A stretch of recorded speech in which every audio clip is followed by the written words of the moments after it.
Hi all, this is last Friday evening. ഒരു കുഴിമന്തി കഴിക്കാൻ പോയാലോ വിത്ത് ഫാമിലി?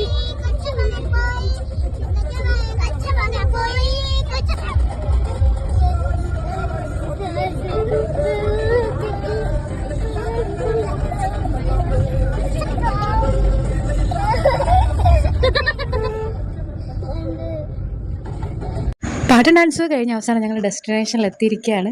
ഞങ്ങൾ എത്തുന്നതിന് മുന്നേ തന്നെ ഫുഡിന് ഓർഡർ കൊടുത്തിരുന്നതുകൊണ്ട് വലിയ താമസമൊന്നും വേണ്ടി വന്നില്ല. മന്തി മനസ്സിൽ പതിവ് തെറ്റിക്കാണ്ട് മന്തി മനസ്സിൽ ഫുള്ള് ക്രൗഡായിരുന്നു.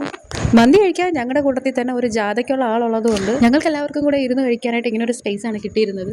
വിശപ്പിൻ്റെ വിളി വന്നപ്പോഴത്തേക്കും പ്ലേറ്റുകളിലോട്ട് മാറ്റാൻ വേണ്ടി നിന്നില്ല. ആ വലിയ പ്ലേറ്റിൽ തന്നെ എല്ലാവരും കൂടെ കഴിക്കാമെന്ന് തീരുമാനിച്ചു. ഇതിനിടയിൽ ചെറിയ ചെറിയ സ്നേഹപ്രകടനങ്ങളൊക്കെ നടക്കുന്നുണ്ടായിരുന്നു. മന്തി കഴിക്കാൻ ഏറ്റവും ബെസ്റ്റ് സ്പോട്ട് ഏതാണെന്ന് ചോദിച്ചാൽ മന്തി മനസ്സിലെന്ന് ഞങ്ങൾ കുടുംബസമേതം പറയും. ഞങ്ങളുടെ കുടുംബത്തിൻ്റെ ഒരു വലിയ ചെറിയ സന്തോഷത്തിൻ്റെ ഓർമ്മപ്പെടുത്തലിന് വേണ്ടിയിട്ടാണ് ഞങ്ങളിപ്പോൾ ഇങ്ങോട്ട് വന്നത്. മന്തി കഴിക്കാൻ പോകുക എന്ന് പറഞ്ഞ് എല്ലാവരെയും വിളിച്ചപ്പോൾ ആദ്യം ചോദിച്ച കാര്യം അമ്മ സമ്മതിച്ചോ എന്നാണ്.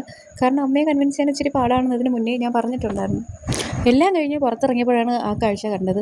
കഴിച്ചത് എല്ലി കയറിയിട്ടാണോ എന്ന് അറിയത്തില്ല, എല്ലാം കൂടെ വന്ന് സാറ്റ് കളിക്കുന്നു. അത് രാത്രി 10 മണിക്ക്. ഇതിനിടയിൽ നിന്ന് ഓരോരുത്തരെയും വിളിച്ച് കാറിൽ കയറ്റുന്നതായിരുന്നു ഏറ്റവും വലിയ ടാസ്ക്.